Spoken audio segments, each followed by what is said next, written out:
Менің есімім Раяна. Мен 3-ші үй сыныбында оқимын. Бізде барлығы 25 оқушы. Оның 12-сі ұл, 10-шы қыз. Менің есімім Есімжан. Біздің сынып туралы айтатын болсам, біздің сыныптың оқушылары өте ақылды, әрдайым күліп жүреміз. Біз мұңаюды білмейміз, себебі сыныппен өткен әрбір күніміз көңілді.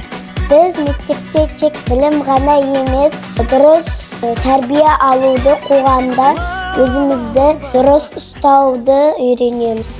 Біздің сыныптың оқушылары сабақты жақсы оқиды. Сонымен қатар бос уақытында шығармашылық, спорттық пәндік үйірмелерге қатысады. Түрлі байқаулардан жетістікке жетіп жүрген оқушылар да аз емес. Біздің мектептегі бір күніміз жаңа тақырыпты меңгерумен, асханада пайдалы тамақтанумен, кітапханада қызықты кітап алып оқумен және қоңырау уақытында бір-бірімізбен ойнаумен көңілді өтеді. Бізді сынып жетекшіміз бен ата-аналарымыз үнемі қолдап отырады. Ата-аналарымыз да мектептегі қоғамдық жұмыста барынша қолдау білдіреді. Үйің кештім мен бүгін көк бөрілердің жаралы, адым сайын аңдыған қақпаннан.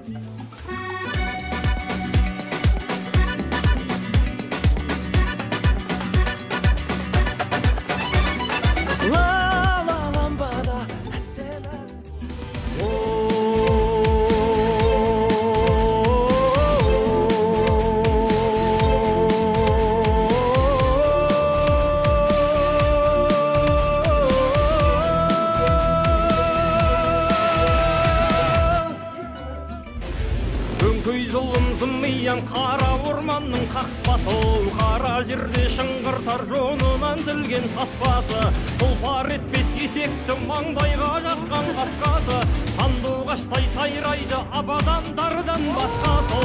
Өзектерді барады құлаққа жеткен мұң үйдің, өткеніме қарасам көкжалдарды ойлап жылаймын, жер бетінен өр болып тістер. Біз өз классымызбен мақтанамыз.